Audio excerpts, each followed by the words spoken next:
Halo pemirsa, bertemu lagi bersama saya Boru Naga. Apa kabarnya semua pemirsa pada hari ini? Semoga semua pemirsa dalam keadaan baik-baik saja ya. Baiklah pemirsa, jika ditanya semua orang pasti ya kan nak jadi orang kaya di dunia ini. Ya kan pemirsa, siapalah agaknya tak nak jadi orang kaya kan. Saya sendiri pun teringin jadi orang kaya pemirsa. Ya kan, sebab kalau kita kaya, kita boleh beli apa saja yang kita nak. Ya kan, kecuali kasih sayang lah. Oke, jadi di video hari ini ternyata ada perbezaan antara orang kaya di Malaysia ini dan juga di Indonesia pemirsa. Kita akan dengar penjelasan dan ini pengalaman beliau ya, jangan salah paham ya. Terkadang kita nih membincangkan perbezaan ini bukan kita ingin membanding-bandingkan sana lebih bagus, sini lebih bagus. Tak, sharing pengalaman ya kan. So kita harus berpikir positif lah macam tu kan. So di video hari ini saya akan ajak pemirsa untuk mendengar penjelasan dari salah seorang ex artis ya, mantan artis. Dulu dia bekas artis pemirsa, tapi sekarang ini dia menikah dengan orang Malaysia dan sekarang stay di Malaysia pemirsa. Dan mungkin ada sebagian pemirsa Boru Naga ini yang dah kenal dengan beliau. Nah, jadi kita akan tengok ya video dan penjelasan dia tuh dalam segi apa perbezaan antara orang kaya di Malaysia dan juga di Indonesia. Seperti apa? Jom saksikan bersama-sama. Hai everyone, Assalamualaikum guys. So di vlog kali ini saya ingin menceritakan culture shock saya, terutamanya pribadi saya ya. So ini cerita betul-betul pengalaman pribadi saya. Jadi maksudnya macam inilah. So kehidupan ini saya kirakan 100% untuk kehidupan, dan saya menceritakan pengalaman saya ni hanya 10% je daripada kisaran kehidupan. Jadi korang jangan berfikir saya bercerita ni, saya menceritakan memang full 100% tentang orang Malaysia dan Indonesia. No, ini hanya cerita pengalaman pribadi saya masa saya ke Indonesia dan sekarang saya kat Malaysia. Yang belum subscribe, tolong subscribe ya channel kakak ini. Ceritanya ini ialah perbezaan orang kaya Indonesia versi Malaysia. Wow. Okey, saya cerita dari pengalaman hidup saya dulu. Okey. Pada masa saya kecil, masa arwah papa saya masih hidup, saya ada rumah banglo yang ada 9 bilik. Oh, besar jadi pada ternyata masa ya. tahun 80, papa saya pernah keluar dalam salah satu surat khabar menyatakan bahawa papa saya termasuk salah satu orang terkaya, 20 besar orang terkaya di salah satu kota di Indonesia. Wow. Jadi selama papa saya masih hidup tu, kita sekolah akan dikawal dengan 2 bodyguard. Jadi bodyguard tu akan jaga dekat depan pintu kelas kita sampai macam tu sekali. Dan itu mungkin pada tahun 80 macam tu dia agak luar biasa. Tapi semenjak berjalannya waktu, saya tengok macam orang Indonesia ni makin banyak lah yang berbuat macam tu. Okay, contohnya satu anak akan ada satu baby sister. Jadi so kalau ada 5 anak, 5 baby sister lah. Wow, kaya betul itu. Sangat-sangat jarang menjumpai itu dekat Malaysia. Okey, lepas tu kalau kat Malaysia mungkin ada 3 anak, just ada satu orang gaji kan yang jaga anak-anak tu or something macam tu. So lepas tu untuk saya peribadi, masa saya kecil lagi, masa saya umur 3 tahun macam tu, saya punya baby sister 3 hanya untuk diri saya sendiri. Pada masa saya kecil ya guys, pada masa saya kecil, orang tua saya bayar orang gaji 3 hanya untuk jaga saya seorang, sebab saya anak tunggal. Jadi yang satu tu ada jaga untuk makan minum saya, bibi yang satu lagi untuk mandikan saya, bibi yang satu lagi untuk suapkan saya makan. Sampai punya dahsyat macam tu sekali tau. Itu diri saya Okey, lepas tu macam nak sekolah, dihantarkan kereta dengan driver tu dah biasalah. Tapi mungkin yang buat luar biasanya, kalau dekat Indonesia ni, kalau kita bayar driver, kita ada orang gaji semua-semua, dia akan layan kita macam macam berlebihan lah pada saya setelah saya duduk Malaysia ya. So saya boleh bilang macam oh rasanya macam berlebihan kot. Tapi pada masa dulu saya kat Indonesia, saya rasa itu hal yang wajar. Sebab di sekeliling orang tinggal di yang saya kenal, semua macam dibuat itu. seperti itu. Macam faham tak maksud saya? Jadi Okay. macam kita turun dari kereta, driver akan bukakan pintu. Wow. Lepas tu Kayak betul ni. macam kita nak makan, sampai rumah tu bibi terus sediakan, betul-betul sediakan pinggan apa semua kita duduk sediakan pinggan semua kan. So macam ada satu lagi kisah, itu tadi cerita tentang diri saya. Lepas tu saya punya kakak sepupu perempuan itu lagi dahsyat guys. Dia punya suami kira berjawatan lah di salah satu pekerjaan di Indonesia. Suami dia berjawatan tinggi. Okay. Korang bayangkan ya, dia punya anak 3 lelaki, 1 anak 1 bibi. Lepas tu untuk diri dia sendiri pun dia ada punya juga asisten bukan untuk kerja ya, asisten ini untuk bukan body lotion kan kaleng-kaleng orang kaya ini. Dahsyat tak? Ini kisah nyata sepupu saya sendiri ya. Jadi pada masa tu saya fikir macam biasa je katakan. Tapi bila saya dah kahwin, suami saya nampak, suami saya kata, wow, dahsyatnya, kalahkan anak sultan dah. Sampai suami saya pun kata macam tu guys. Jadi macam ibaratnya ya, boleh sampai cousin saya tu nak kencing sampai dibukakan pintu. Waduh. Nak pergi tandas pun sampai dibukakan pintu. Wow, sampai kayangan betul sekali. nih. Tapi itu memang real. Itu real di kehidupan saya. Lepas tu nak makan just tekan bell. Nanti bibi dia naik, bibi dia akan tanya, bibi dia akan kalau cousin saya tu macam malas makan kat lantai bawah, dia akan tanya masak apa, masak ni. Nanti dia akan request lah, okey saya nak makan ni, dia bawa naik atas. Wow. Lepas tu nak pakai kasut pun diambilkan kasut dan diletakkan di bawah badan dia. Jadi so cousin saya bila nak keluar rumah, dia just pakai kasut, dia tak pilih sendiri. Dia cuma kata, "Bi, saya nak pakai beg yang kuning, saya nak pakai kasut yang hitam." Bibi tu dia sediakan semua. Tapi memang special dia digaji untuk tu. So asisten peribadi lah kiranya. So macam tu lah, dahsyat kan. Jadi bila saya pindah kat Malaysia, saya pun ada jugalah kawan-kawan yang kaya. Tapi tak adalah sampai macam tu sekali maksudnya. So kaya tu kaya lah. Kaya Culture yang shock untuk betul shopping, barang kat badan ni branded gitulah. Tapi tak ada yang sampai kehidupan ni macam diagungkan dengan pelayan, dengan seseorang yang bekerja. Itu maksud saya. Jadi macam masa pada tu saya ada keluar dengan kawan saya. Dia salah satu wife kedutaan Indonesia yang dapat job dekat Johor Bahru pada masa tu. Okay. So kita makanlah dekat salah satu restoran. Saya dihantar driver dan dia pun dihantar driver. So bila kita selesai makan, si wife-nya kawan saya ni dia tanya, "Mbak cantik dah. Okey saya mau pulang dulu ya, gitu. Saya nak balik dulu." Lepas tu dia call lah driver dia. Okey dah selesai. Lepas tu driver dia ambil lah depan restoran tu dan dibukakanlah pintu. So saya tak terperanjat sebab dah biasa. Yang saya terperanjat, rupanya ada juga kalau dia tak duduk Indonesia, tapi dia sebab driver dia pun orang Indonesia, kedutaan tu ambil juga daripada Indonesia lah. So macam tu juga dibuatnya. Memang pattern macam ke Indonesia. Sewajarnya macam ke Indonesia akan dibukakan pintu semua. So bila saya call driver saya, saya kata saya dah selesai. Lepas tu driver saya bukan dia datang, tapi dia kata, "Okey, puan jalan je, saya dekat seberang jalan." Saya tunggu puan kat sini. So saya lah yang kena seberang jalan. Jadi macam tu lah culture shocknya guys. Jadi perbezaannya macam tu. Lepas tu ada lagi satu kisah, kawan saya yang pernah syuting kat Malaysia. Jadi ini lawan main saya. Masa saya pernah syuting dengan dia, kebetulan dia dapat rezeki dia syuting dekat Malaysia. Dia waktu tu main cerita tajuk 9 kalau tak silap. Lawan main dia Beto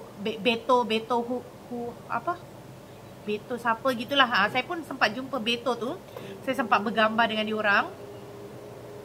Lepas tu saya tanya macam mana syuting kat Malaysia kan, sebab kita syuting kat Indonesia kita akan dilayan.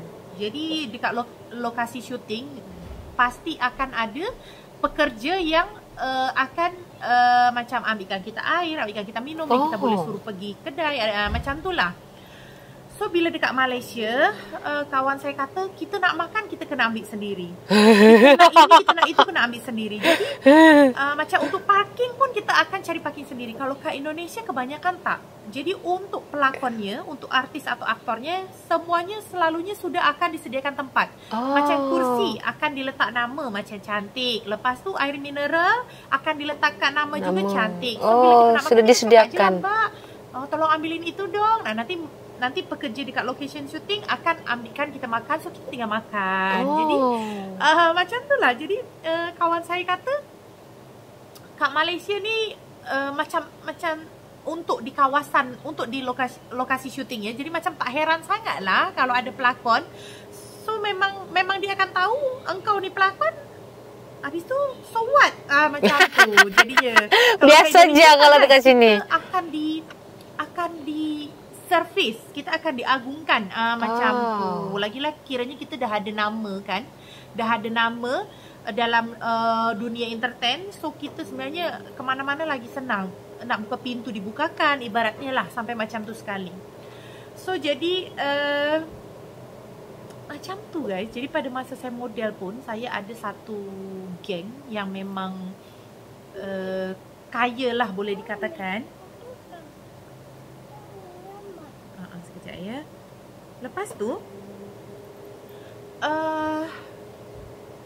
macam mana nak kata, tapi korang jangan fikir saya nak sombong atau macam mana ya. Cuma saya tiba-tiba terfikir rasanya macam best kot kalau saya bercerita culture shock antara orang kaya Indonesia versus Malaysia. Jadi ini sekedar sharing ya guys. Jadi okey, so saya teruskan. Pada masa saya model ni, saya ada satu geng yang memang kiranya kaya juga. Jadi pada masa tu memang kehidupan kita ni hanya untuk saling show off kalau menurut saya lah. Contoh macam kawan saya saling tunjuk lah, pamer ke, Gucci ke, pamer ke. So nanti kawan-kawan lain akan yang tu dah ada, takkanlah aku tak ada. Sedangkan kerja kita sama, dia ada duit, tak mungkin aku tak ada duit. Jadi kita pun akan saling berlomba kan lagi. Kita akan beli lagi macam kat badan kita macam dah malas lah nak pakai barang kemas. So kita semua diamond. Jadi pada masa tu, macam sekarang lah saya fikir kat rumah Indonesia tu saya ada bag LV, bagai, ada diamond. So untuk apa sebenarnya? Jadi itulah salah satu pengajaran yang saya boleh ceritakan ke anak saya. Sebab saya pun ada anak dara kan. So saya kata boleh kita berkawan dengan orang kaya, tapi kita jangan terbawa-bawa lah maksudnya. Sebab jadi diri sendiri. Semua benda yang kita beli dengan keadaan hanya untuk menunjuk, semua tak ada function lah menurut saya. Jadi so macam tu lah guys sharing saya. Kalau korang suka dengan vlog macam ni, nanti saya boleh lagi buat vlog lain. Tapi bukan untuk membeza-bezakan ya. Hanya untuk menceritakan. Jadi untuk orang Malaysia, korang boleh ada fikiran, oh rupanya macam ni lebih kurang. Indonesia. So orang Indonesia pun boleh berfikiran, oh macam ni lebih kurang culture kat Malaysia. Jadi korang jangan berfikir saya nak membeza-bezakan. Sebab saya dah terlampau cinta dengan kedua-dua negara saya ni. Yalah. Sebab kat Malaysia pun saya dah belasan tahun, kat Indonesia pun saya daripada lahir hingga saya umur 20 tahun lebih. Jadi tak ada alasan saya nak membeza-bezakan kedua negara. So kalau korang suka, jangan lupa tekan like, comment, subscribe. Itu dia pemirsa. Jadi akak ni dulu bekas artis ternama ya di Indonesia. Jadi beliau berkenalan dengan orang Malaysia dan menikah. Kalau tak silap tinggal di Johor ya pemirsa. Kalau kita tengok tadi penjelasannya cukup kita boleh bayangkan ya betapa kayangannya kalau orang Indonesia di sana yang kaya menurut beliau ya, di ahli keluarga beliau begitu, dan ada di sekitar perumahannya juga seperti itu diperlakukan begitu. Sedangkan di Malaysia saya cerita juga ya, ada beberapa kawan saya yang bukan kaya sangatlah kaya lah kan, tapi mereka dia orang tuh punya seperti yang dikatakan Kak Cantik ini ya. Mereka dia orang tuh boleh melakukan pekerjaan itu sendiri, ataupun kalau nak membayar pekerja atau orang kaji atau pembantu rumah begitu, just 1 orang saja pemirsa. Tapi tak tahulah kalau yang macam artis-artis di Malaysia ini saya kurang pasti. Yang saya tahu orang di Malaysia cukup menyimpan duit lah kalau macam tuh kan. Kalau sampai pintu kereta pun sampai dibuka, wow, udah melebihi presiden, udah melebihi perdana menteri ya kan. Tapi itulah, ini memang culture shock yang lain daripada yang lain ya pemirsa. Biasanya orang menceritakan culture shock tuh tentang di Malaysia ternyata ada begini, di Indonesia tidak ada, macam tuh kan.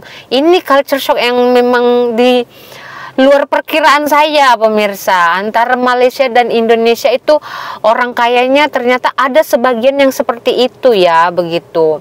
Ya kalau saya nilai sangat tinggi kastanya kalau di Indonesia sana dibandingkan di Malaysia, begitu kan.